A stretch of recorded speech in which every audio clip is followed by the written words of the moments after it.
Vamos a hablar, a dialogar con Jorge Chemes, el presidente de CRA, que, bueno, obviamente nos interesa tener su visión a esta altura de los días. ¿Cuál es el balance que se hace? ¿Cómo le va, Jorge? Buen mediodía, bienvenido. Buen día, buen mediodía, muchas gracias por el contacto. ¿Qué balance se puede hacer, Jorge, a esta altura de lo que vienen llevando adelante como medida de fuerza, de lo que ya ha decretado el gobierno de manera oficial hace unos 5 días, si mal no recuerdo?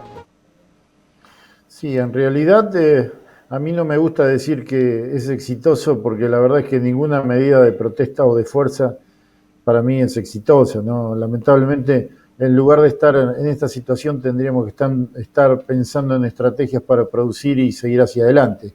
Lamentablemente llegamos a esta instancia por el cierre de exportaciones que genera el Estado abruptamente, inconsulta inclusive. Le diría que el balance es de un acatamiento total, absolutamente total. Creo que históricamente no hemos tenido una respuesta tan numerosa como la que se vio en estos días con respecto a esta medida.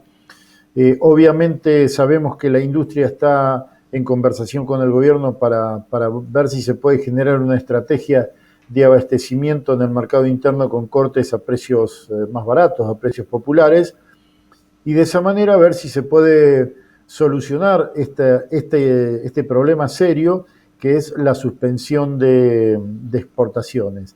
Por parte de las entidades, nosotros nos mantenemos firmes dentro de esta medida de protesta, que es un cese de comercialización total en todo el país, y por supuesto esto va a seguir rigiendo hasta el viernes 28 a las 24 horas, en caso de que no exista un anuncio en el cual se restablezcan las exportaciones.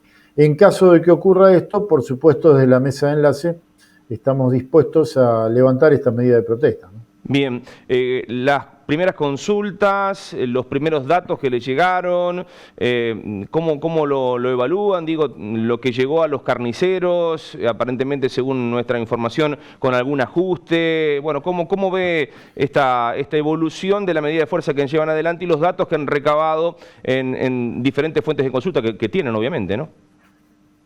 Sí, en realidad yo le diría de que si se suspenden las exportaciones y se vuelca al mercado interno, no van a solucionar el problema de precio, pero no tendría por qué haber ajustes de precios hacia arriba en estos días, porque todavía el impacto no se está sintiendo.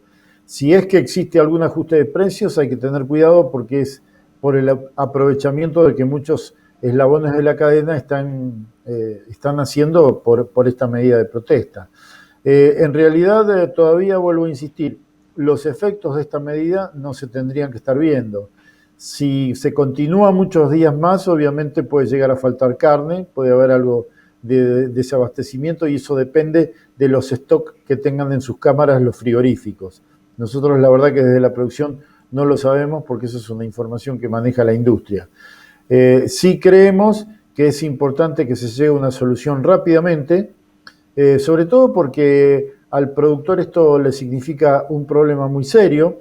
En definitiva, el cierre de exportaciones significa la caída de precio de un sector importante productivo del campo y mucho más al sector criador de la ganadería, sobre todo porque afecta hoy a las exportaciones a China, que básicamente el 80% de esas exportaciones son vacas de conserva que terminan su ciclo productivo, y esto haría que caiga abruptamente el precio de una categoría de ganado que realmente había ganado posicionamiento durante estos últimos años y había empezado a ser una solución para ir mejorando la rentabilidad del productor.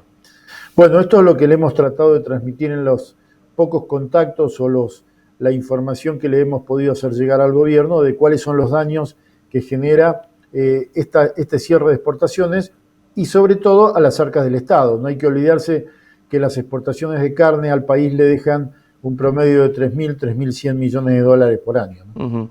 Jorge, decía en algún momento de la nota que hay negociaciones entre lo que es el sector de la industria y el gobierno nacional. ¿Qué papel cumple el productor de base?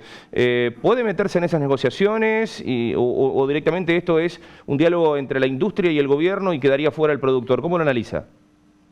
Mire, tendríamos que estar en las negociaciones. Yo creo que algo que reprochamos en estos momentos por parte del gobierno es que no haya llamado a las entidades de la mesa de enlace, que son las representativas del sector agropecuario. Si se está hablando con la industria, creo que tendría que estar sentado en esa misma mesa el productor, que es el que provee la materia prima, y que en definitiva en la cadena comercial el productor es el que termina pagando los ajustes de los precios. Porque si bien la industria puede llegar a arreglar o tener algún acuerdo de precios a través de las charlas con el gobierno, ese ajuste de precios definitivamente va a terminar llegando al ganado en pie, al animal en pie. Y esto en definitiva es el bolsillo del productor. Por eso insisto que hubiéramos tenido que ser llamados. No hemos sido contactados, no nos convocaron a ningún tipo de reunión y por eso es que estamos solamente con esta información.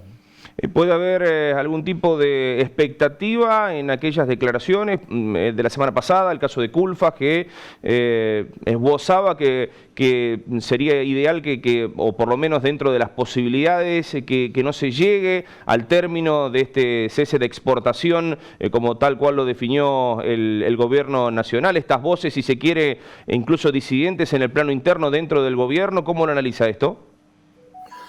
Ojalá. Ojalá reine el criterio, el sentido común y esta negociación con la industria pueda llegar a un acuerdo y retomar las exportaciones, o sea, restablecerlas, ¿no? Lo que sí quiero aclarar es que desde el sector productivo vamos a poner mucho hincapié en que cualquier acuerdo que se firme no tiene que afectar al precio al productor, porque históricamente ha ocurrido eso. Los acuerdos los genera la industria con el gobierno, pero los paga el productor a través del precio. Y creemos que esto es lo que definitivamente hay que cambiar. Si vamos a acordar, sentémonos todos en las mesas a acordar. Pero los acuerdos que se hagan entre la industria y el gobierno, definitivamente, para que nosotros estemos de acuerdo, no tienen que afectar al precio del productor.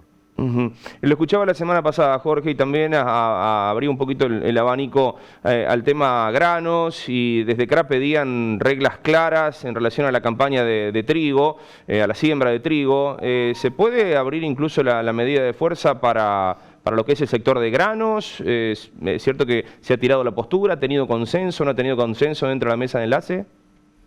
Sí, hubo propuestas por parte de muchos productores pidiendo que se incorpore en el sector de granos, también en el sector productor de porcinos e inclusive algunas economías regionales. Nosotros no hemos querido, digo la mesa de enlace, cuando hablo de nosotros, no hemos querido tomar una decisión porque obviamente somos respetuosos de lo que cada entidad de las cuatro decida. Bueno, definitivamente las entidades están deliberando en su interno para ver qué decisión se toma en caso de que se continúe con esta medida de fuerza para ir incorporando otros sectores. Nombró al sector porcino. ¿Qué inquietudes les elevaron desde el sector? El sector porcino definitivamente quería sumarse también a esta protesta porque tienen serios problemas también con los precios. Lamentablemente, el común denominador de casi todos los que estamos en esta protesta es la falta de rentabilidad. Y en esa falta de rentabilidad, el problema es el precio de venta que llega el producto o lo producido versus el costo de producción. Y sobre todo porque en ese costo de producción hay un alto porcentaje de carga impositiva. Por eso estamos pidiendo que el Estado no se distraiga y esté atento a que si también el Estado pone por parte digamos, de ellos una baja en la carga impositiva, se podría mejorar el precio al consumidor en la góndola. Lamentablemente el Estado no nos está escuchando en este aspecto y termina ajustando a lo que son los costos de producción o el precio en góndola, que afecta con un alto costo de producción a una caída estrepitosa de la rentabilidad. Jorge, la última, el impacto de la medida de fuerza del cese de comercialización se podrá sentir a partir del miércoles, digo, el mayor impacto. ¿Se puede tener algún balance desde allí en adelante? Si esto continúa, yo le diría de que el impacto se vería recién sobre el desarrollo de la semana que viene. Antes no tendría por qué faltar nada porque las cámaras de los frigoríficos todavía tenían carne, ¿no? Así que en caso de que se continúe, sería la semana que viene. En caso de que se solucione y se levante esta medida, obviamente no tendría por qué haber ningún tipo de inconveniente. Jorge, le dejo un gran abrazo, muchas gracias por el contacto y gracias también por su opinión. Gracias a ustedes, muy amables, hasta siempre. Muy bien, Jorge Chemes, allí hablando acerca de este cese de comercialización de parte de la Comisión de Enlace, de la Mesa de Enlace, tras la medida dispuesta por el Gobierno Nacional de parar las exportaciones de carnes de lo que genera el país. Es un tema que seguramente seguirá en materia informativa en este noticiero.